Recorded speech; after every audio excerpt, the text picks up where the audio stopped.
السلام علیکم ناظرین، ہندوستان کے نصابی ادوار کیا ہیں؟ مولانا عبدالحی لکھنوی صاحب تزہۃ الخواطر نے اپنے مضمون میں بر عظیم پاک و ہند میں درس نظامی یا دینی تعلیم کی تحصیل کے نصاب کو 4 ادوار میں تقسیم کیا ہے۔ دور اول، درس نظامی کے دور اول مولانا عبدالحی رحمہ اللہ کے خیال میں اس کا آغاز 7ویں صدی ہجری سے سمجھنا چاہیے اور اختتام 10ویں صدی ہجری پر کم و بیش 200 برس تک مندرجہ ذیل فنون کی تحصیل معیار فضیلت سمجھی جاتی تھی۔ صرف، نحو، بلاغت، فقہ، اصول فقہ، منطق، کلام، تصوف، تفسیر اور حدیث۔ نحو میں مصباح، کافیہ، لب الالباب۔ اس کے کچھ عرصے بعد ارشاد الصرف، فقہ میں ہدایہ، اصول فقہ میں منار اور اس کی شروع کے ساتھ ساتھ اصول بزدوی، تفسیر میں مدارک التنزیل بیضاوی اور کشاف، تصوف میں عوارف اور فصوص، اور ایک زمانے بعد نقد النصوص واللمعات بھی ان مدارس میں رائج ہو گئی جو خانقاہوں سے متعلق تھی۔ حدیث میں مشارق الانوار اور مصاحب السنہ یعنی متن مشکات، ادب میں مقامات حریری زبانی یاد کی جاتی تھی، منطق میں شرح شمسیہ، فن کلام میں شرح صحائف اور بعض مقامات پر تمہید ابو شکور سالمی۔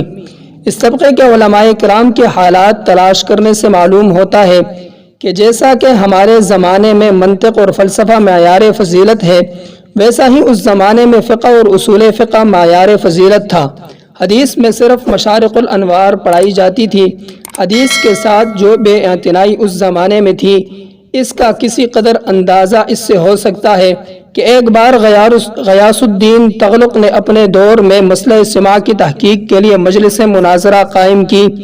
ایک طرف شیخ نظام الدین اولیاء تھے، دوسری جانب علماء دہلی۔ شیخ فرماتے ہیں کہ میں جب کوئی حدیث پیش کرتا تھا تو لوگ بڑی جرأت اور بے باکی سے کہتے تھے کہ اس شہر میں حدیث پر فقہی روایات کو مقدم سمجھا جاتا ہے۔ یہی وجہ ہے کہ اس ایک مصری محدث مولانا شمس الدین ترک نے بر صغیر میں اپنے مختصر دورے کے بعد حاکم وقت علاء الدین خلجی کو ایک خط کے ذریعے اس بات کی تنبیہ دلانے کی کوشش کی۔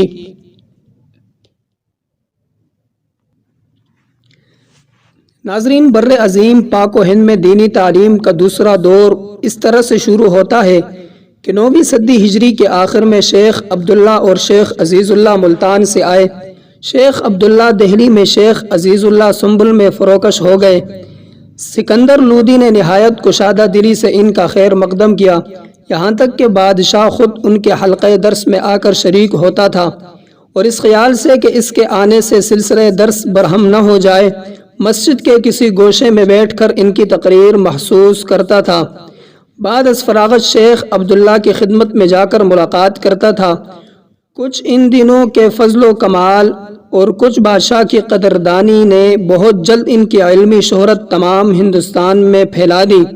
انہوں نے معیار فضیلت کو کسی قدر بلند کرنے کے لیے قاضی عزد کے تصانیف، مطالع اور مواقف اور سکاکی کی مفتاح العلوم سلسلہ درس میں داخل کی، اور بہت جلد یہ کتابیں متداول ہو گئی۔ اسی دور میں سید میر شریف کے تلامذہ نے شرح مطالع اور شرح مواقف کو رواج دیا، اور تفتزانی کے شاگردوں نے مطول اور مختصر کی بنیاد ڈالی اور تلویہ و شرح عقائد نسوی کو رواج دیا۔ اسی زمانے میں شرح وقایہ اور شرح ملا جامی بھی رفتہ رفتہ داخل نصاب ہو گئی۔ اس دور کے سب سے آخری مگر سب سے زیادہ نامور عالم شیخ عبدالحق محدث ہندوستان سے عرب تشریف لے گئے اور 3 برس رہ کر علماء حرمین سے حدیث کی تکمیل کی اور اس تحفے کو اپنے ساتھ ہندوستان لائے۔ انہوں نے اور ان کی نام اور اولاد نے ہمیشہ اس کی اشاعت کی کوشش کی، مگر اس کو قبولیت عامہ حاصل نہیں ہوئی۔ یہ شرف زمانہ بعد جناب شاہ ولی اللہ کے لیے رکھا گیا تھا۔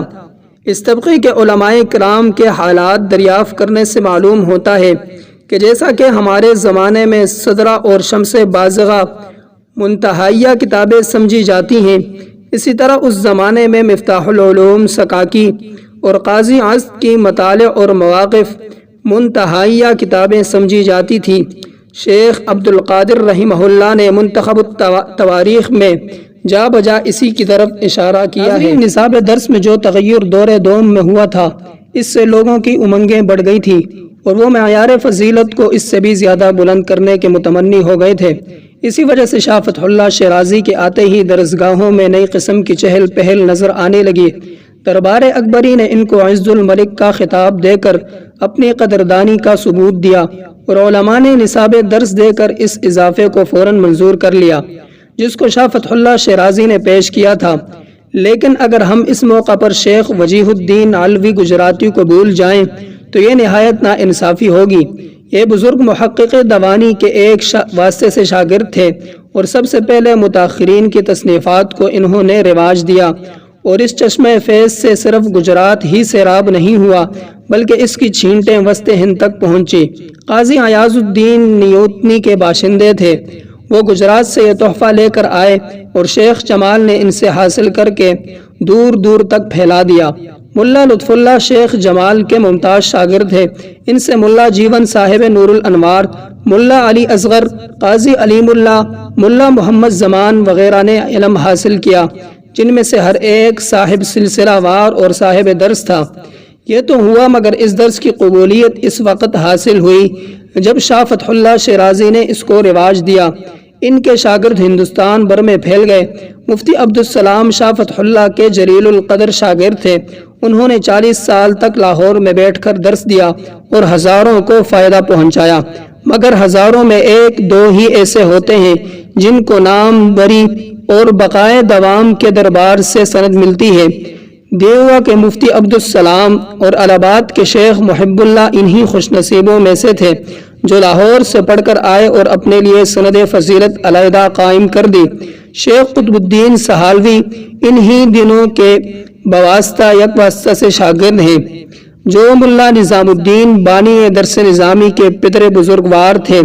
شاہ ولی اللہ نے جو اس دور کے سب سے آخری مگر سب سے زیادہ نامور عالم تھے، الجزء اللطیف میں اپنی خواندگی کو یوں ظاہر فرمایا ہے: نحو میں کافیہ شرح جامی، منطق میں شرح شمسیہ شرح مطالعہ، فلسفہ میں شرح ہدایت الحکمہ، کلام میں شرح عقائد نصفی اور اس کے علاوہ دیگر کتب کو انہوں نے سر انجام دیتے ہوئے نصاب میں داخل کیا۔ اس قدر پڑھنے کے بعد آپ عرب تشریف لے گئے۔ وہاں کئی برس تک رہ کر شیخ ابو طاہر مدنی سے فن حدیث کی تکمیل فرمائی اور ہندوستان کے لیے یہ تحفہ لے کر آئے اور ایسی سرگرمی سے اس کی اشاعت فرمائی کہ باوجود کساد بازاری سے اب تک ان کا اثر باقی ہے۔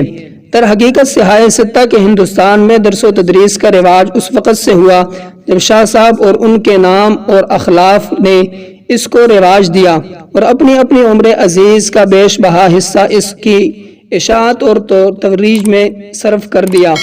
شاہ صاحب نے اپنی طرز کا ایک جدید نصاب بنایا، مگر چونکہ اس زمانے میں علم کا مرکز دہلی سے لکھنؤ منتقل ہو چکا تھا، تمام درسگاہوں میں منطق اور حکمت کی چاشنی سے لوگوں کی کام و اذان آشنا ہو رہے تھے، اس نصاب کو قبولیت حاصل نہیں ہوئی اور میں سمجھتا ہوں کہ ان کے نام اور بیٹوں نے زمانے کے روش پر چلتے ہوئے مجبور ہو کر اس رواج کو دینے سے بھرپور کوشش نہیں کی۔ عظیم پاک و ہند میں دینی تعلیمی یا مروج تعلیم کا چوتھا دور 12ویں صدی میں قائم ہوا اور ملا نظام الدین نے ایسے پرزور ہاتھوں سے اس کی بنیاد رکھی کہ اب تک باوجود استمداد زمانہ کے اس کا ایک شوشہ بھی کم نہیں کیا گیا۔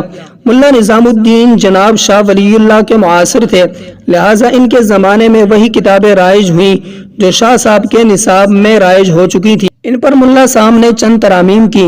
منطق میں بجائے شرح مطالعے کے سلم العلوم میر زاہد رسالہ، میر زاہد ملا جلال، فلسفے میں شمس بازغہ، کلام میں میر زاہد، شرح مواقف، اصول فقہ میں بجائے حسامی کے نور الانوار، سلم الثبوت، مبادئ کلامیہ، تفسیر میں بجائے مدارک کے جلالین۔ اس نصاب کی ترمیم اور اضافے کے بعد مندرجہ ذیل شکل قائم ہوئی۔ صرف میں میزان، منشات، صرف میر، پنج گنج، زہدہ، فصول اکبری، شافعیہ، نحو میں نحو میر شرح میں تعامل، ہدایت النحو، کافیہ شرح جامی، منطق میں صغرا کبرا عیسیٰ غوجی، تہذیب شرح تہذیب قطبی، میر قطبی، سلم العلوم، حکمت میں میبزی، صدرہ، شمس بازغہ، ریاضی میں خلاصۃ الحساب، تقریر عقلیدس، مقالہ اولیٰ، تشریح افلاک، رسالہ قوشیہ وغیرہ تمام کتابوں کو نظام میں شامل کیا، اور اس کے ساتھ ساتھ اصول فقہ میں نور الانوار، توضیح تلوی، مسلم الثبوت، کلام میں شرح عقائد نصفی، شرح عقائد جلالی، میر زاہد شرح مواقف، تفسیر میں جلالین بیضاوی اور حدیث میں مشکات المصابیح پڑھائی جاتی تھی۔